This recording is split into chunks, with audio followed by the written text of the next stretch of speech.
beriman dengan takdir. Kita harus mengimani bahwasanya apapun yang terjadi di muka bumi ini semuanya dengan ketentuan Allah Azza wa Jal. Allah berfirman, "Inna kulla syai'in khalaqnahu biqadar." Sesungguhnya segala sesuatu itu telah kami tentukan dengan takdir dari Allah Azza wa Jal. Apa yang terjadi hari-hari ini dari musibah adalah sesuatu yang telah Allah tentukan dulu ketika Allah telah menentukan adanya alam semesta ini. Ma asaba min musibatin fil ardi wala fi anfusikum illa fi kitabin min qabli an nabra'aha.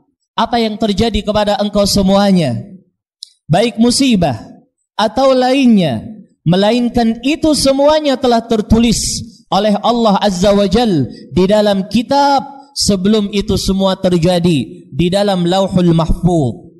Apapun, bagaimanapun upaya yang kita lakukan, kalau Allah telah tentukan kita untuk terkena, maka itu akan terkena. Apapun yang kita lakukan, namun Allah tentukan kita terlepas, maka itu akan terlepas. Ini adalah iman dengan takdir Allah Azza wa Jal. Di dalam hadis yang diriwayatkan oleh Al-Imam At-Tirmidzi dari sahabat Abdullah ibnu Abbas radhiyallahu an, Rasulullah sallallahu alaihi wasallam mengatakan, "Annama asabaka lam yakun liyukhti'ak wa ma akhta'aka lam yakun liyusibak."